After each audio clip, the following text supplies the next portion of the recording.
Hey, g'day people, it's Matt here from Matt Carve. So we're gonna carve this little fella today. Really cool little dude, little gnome. We've got a guest carver today. Here we go, Minnie, hop, hop. There she is. Ah, look at little Minnie there. So we're gonna be doing this carving today. This is great little carving if you wanna do something sort of like three-dimensional to start off with. What's good about this in 3 dimensions is it's not too complex around the other sides. And what you need to do when you first start carving three-dimensional carving, Minnie, is not make it too complex. It's true. Minnie, high five. Yes, good dog. Okay, so let's get on with carving. Now I've measured from the top to the bottom, and in the middle there I am going to put the nose. I think that's kind of like a good area for it, and I'm sort of putting in the hat there, and I want the hat to sort of like droop over the nose. And I want to make this video really for people who are trying to get into three-dimensional carvings, and you can sort of see them, they kind of struggle when they start carving because they will choose something that's really complex. But I think the gnome is actually probably the ideal thing to carve because everything is really simplified. And so the first trick in carving three-dimensional carvings, as you can see what I'm doing there, is I am drawing reference points on each plane. So I'll draw those on maybe all 4 sides, or maybe I'll just do it on this side. And I sort of draw sort of the measurements over from the front onto that side, and sort of start drawing in the parts that are sort of what I think is quite critical, drawing in the arm there. And really by drawing it onto a couple of planes, we're starting to try and understand what it's going to look like in 3 dimensions. You can sort of see where you're going to carve and how that arm's going to work. Okay, so the next part of the project is sort of like trying to decide where to take out the first parts of wood, and I'm going to start at the top and work my way down on the gnome. The hat is kind of quite simple. We kind of know what it kind of is going to look like in the end just by imagining what a hat's going to look like. So we can, I'm going to put in the general shape of the hat. And so you might sort of like, you can use a cut saw flame burr there, or a bandsaw to take out the big chunks there. So inevitably you're going to be taking out parts and then redrawing them in, and that's fine. So I'm redrawing that hat in and how it folds over. So then this will give me a clue on the next part of the carving where I take out the front part, well not the front part, the side parts.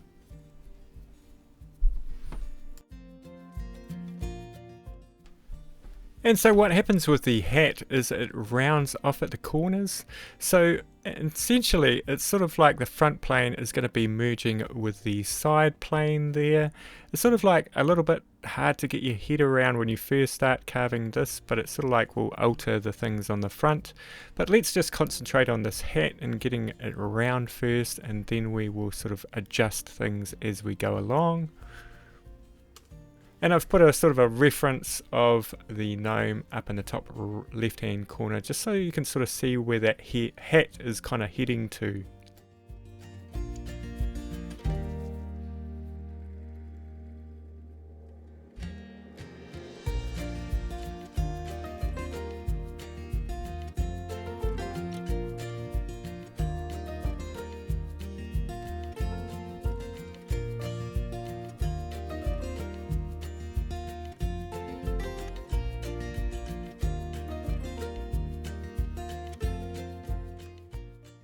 And I'm using the cut saw fine taper burr there to get that part just above the nose, to sort of like sit over the nose, and I might even take it a little bit back so the nose sort of protrudes out.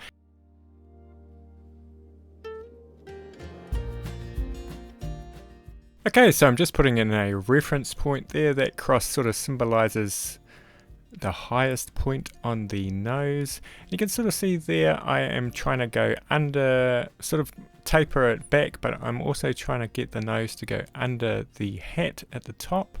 not really too worried about what's happening below that, because I believe like the mustache is going to be sitting further back. So we don't really need to worry about that. Now I'm always trying to figure out the best way to carve things, and to go under that hat I'm going to use this burr here. These are really nice kind of burrs to do undercuts and get really fine lines in areas. I probably could have gone down to a smaller one. I'm sort of like going under the hat here, just so it sort of starts to give me a point to sort of like carve underneath that. In the next part you'll kind of see that as I sort of take the underneath of the hat out.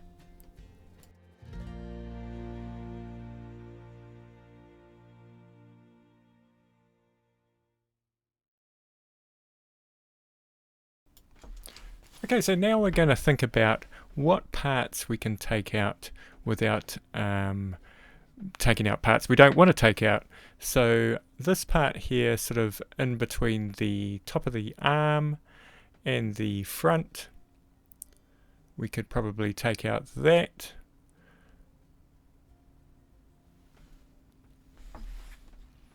But we want to be aware that we don't go into the mustache. So now we want to go sort of like about that depth, but go back into that arm. And we're sort of like just blocking it out so we kind of know where things sit.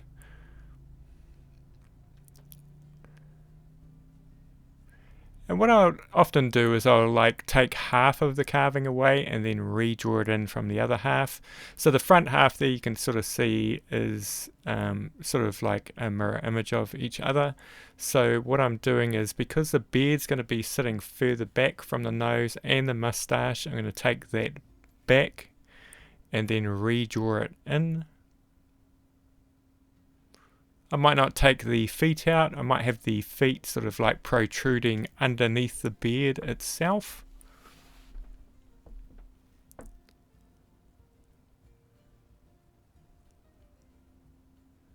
So you can sort of see there I am leaving the other half where the drawing is, and then when I'm happy with how far that part's gone sort of backwards, I will then stop and I'll redraw that in.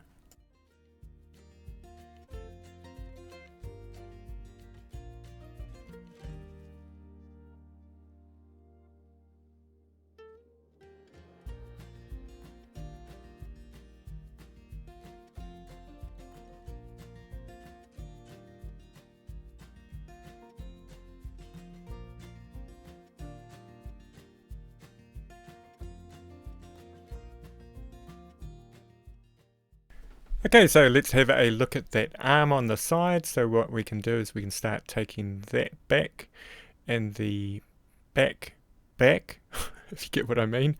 So I think what I will do is I'll make the hat sit over the shoulder so it's even simpler. So the arm just sort of pokes out underneath the hat.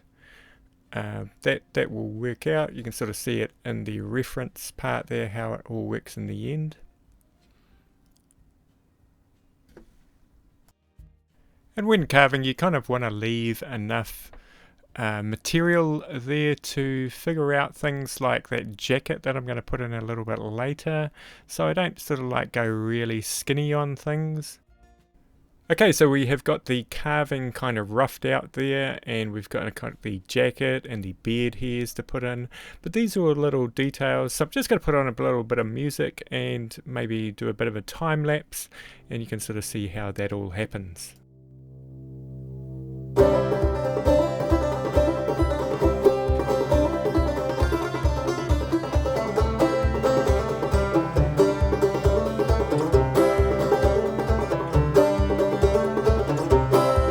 Turkey tail on the mushroom stump. I got my knife and sack, gonna harvest a bunch. Mushroom on the stump, mushroom on the stump, mushroom on the stump, mushroom on the stump.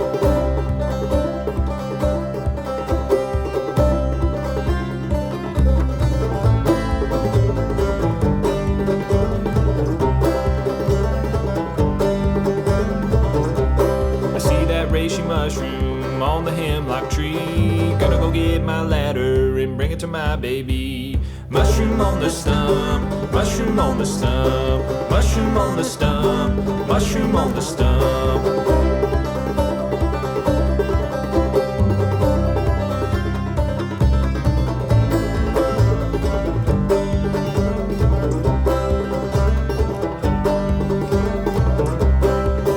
Mushroom sniffing dog, he don't like to work, he's lazy as a log. Also got a sidekick who works real hard, but he's 3'2". Mushroom on the stump, mushroom on the stump, mushroom on the stump, mushroom on the stump.